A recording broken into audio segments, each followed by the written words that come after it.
سیدنا حضرت عزیر علیہ السلام، آپ حضرت ہارون علیہ السلام کی اولاد میں سے تھے۔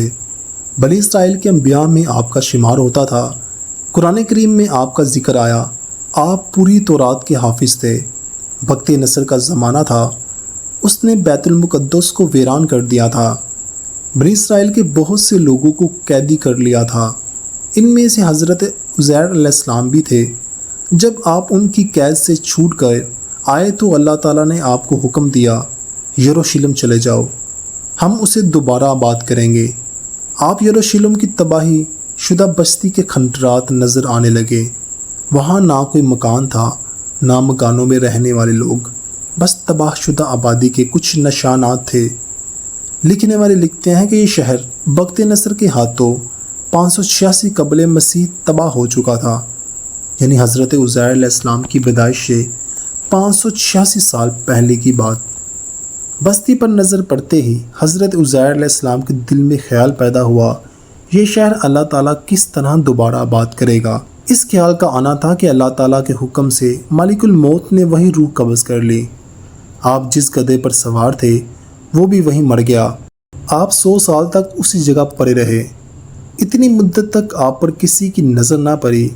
اس عرصے میں وقت نصر بھی مر گیا، اس کی جگہ کوئی اور بادشاہ بنا۔ اس نے بیت المقدس کو پھر سے آباد کیا اور شہر یروشلم کو دوبارہ آباد کر دیا۔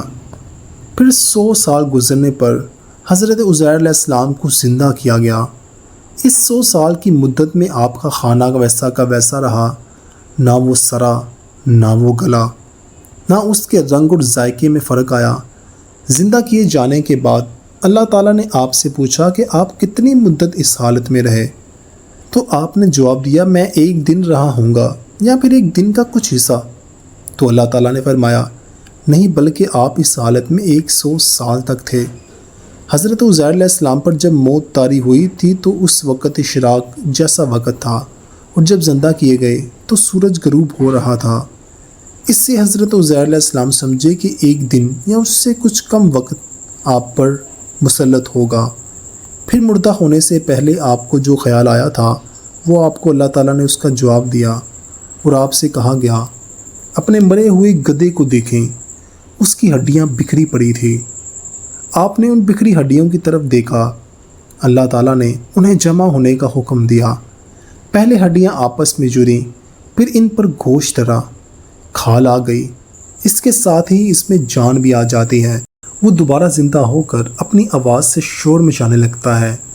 جب یہ کیفیت آپ نے اپنی آنکھوں سے دیکھ لی تو بولے، اے میرے پروردگار، مجھے پورا یقین ہو گیا آپ ہر چیز پر قادر ہیں۔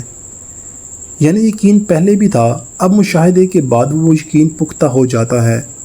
آپ اٹھ کر گدھے پر سوار ہوئے، بیت المقدس پہنچے تو دنیا بدلنی نظر آتی ہے۔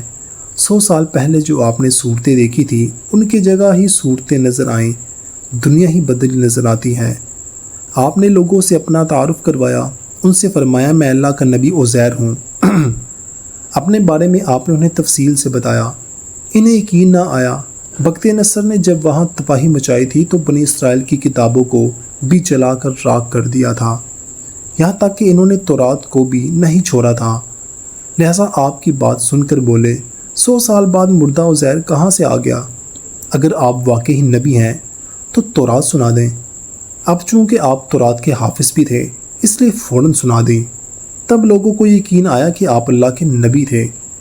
مردہ بستی کو دیکھ کر چونکہ آپ کو وسوسہ آ گیا تھا کہ اس بستی کو اللہ دوبارہ کس طرح سے آباد کرے گا، تو اسی وسوسے کے جواب میں اللہ تعالیٰ نے ان پر موت طاری کی تھی۔ اب جو آپ نے انہیں تورات سنائی تھی تو یہ بات ان کے بعد والوں کو تباہی کا سبب بن گئی، کیونکہ ان کی حضرت عزیر علیہ السلام سے محبت بے تحاشا بڑھ گئی تھی، اور اس محبت نے گمراہی کی صورت اختیار کر لی۔ انہوں نے آپ کو اللہ تعالیٰ کا بیٹا بنا دیا۔ نعوذ باللہ۔ دوبارہ زندہ ہونے کے 50 برس بعد آپ نے وفات پائی۔